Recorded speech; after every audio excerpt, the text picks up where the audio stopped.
Ibondi wa madande wono afambu chinagorom ezibota afambu chinagorom ono ha aka African China.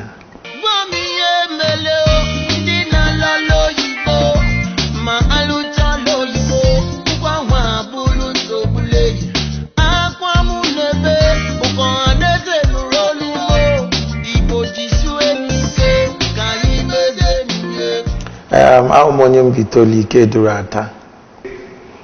More biduri tiego at the age of 7 now one takre kam biduri ni tiego. Mana ana se okay abiago. Okay abiago. So mkana abego ya. Yeah, if I didn't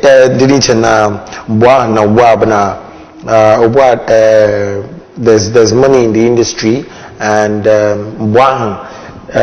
was not much money in the industry, and the facilities are not, so we and we had about management. The proper structures of management are drawn good then Manobwa. There is much and the money they make too much money from there. And another thing, that too much sponsors, all these corporate bodies are now each other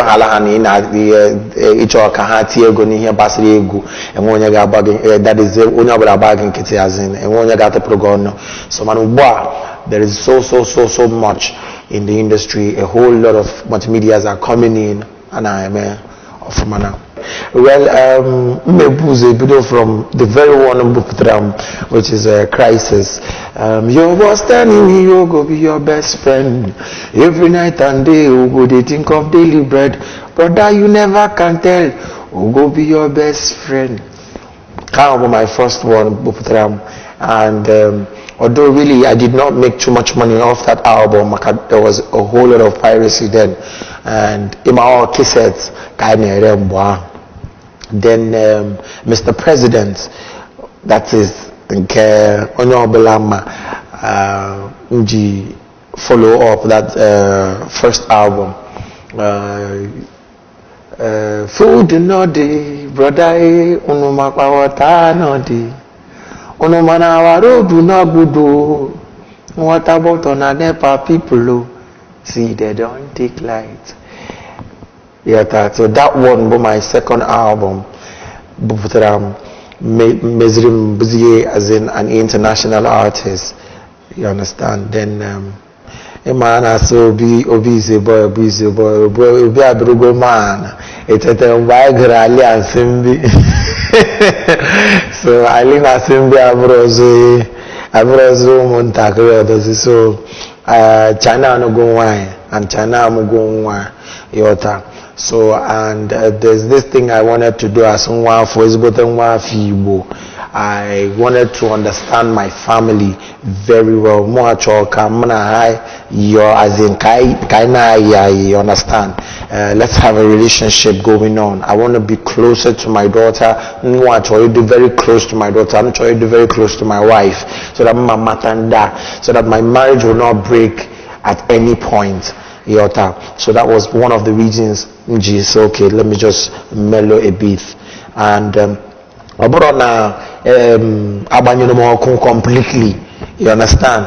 At least last 2 years, we go for now. That's the one when I face me. If you love somebody, walk up to her and tell her you love her. And right now, we go for just in a studio now. I'm gonna Flavor, Two-Face, Negaro, and a whole lot of others. I'm a Kweregu. Now this new album now put on it very, very soon. So abroad now China, the melody, I have to go study my family, marriage, food. Unye ma bro nyi boy, mo alolo nya Hausa from Nasarawa State, and my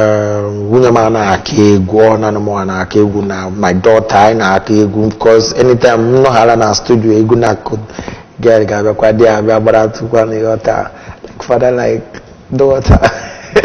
So yes, my wife Anna Hakebu, she's a working class, she works, and on our law, in case for those people na back off ngani miss kwa ya water una popular Igbo so that be that. My wife na law and all be a working class woman, so and that's it.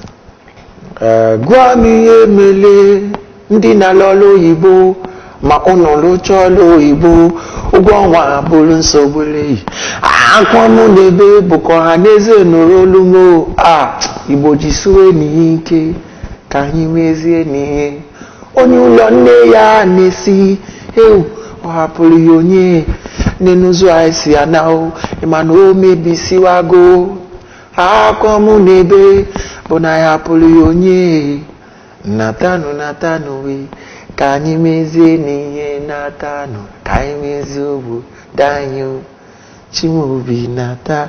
The reason why I'm just going to go now.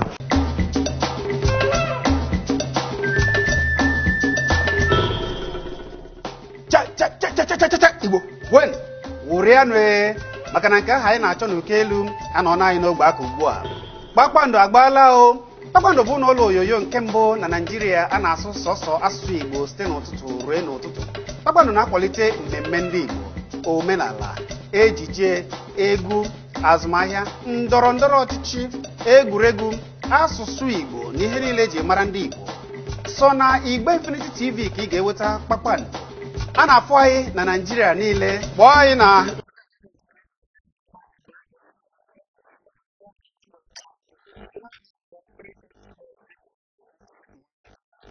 Kpakpando, ihe ndị Igbo.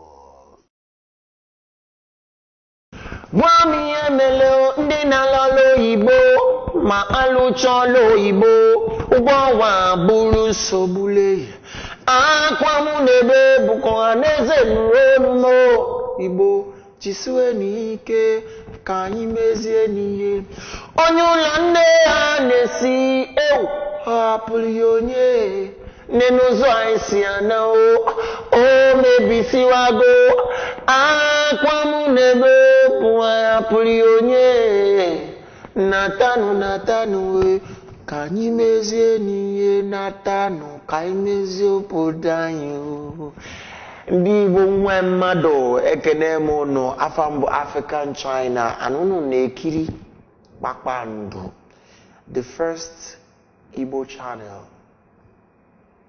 on Infinity TV. Na-ekiri nụ Zagwadela ma afọ ọnụ next time. Thank you.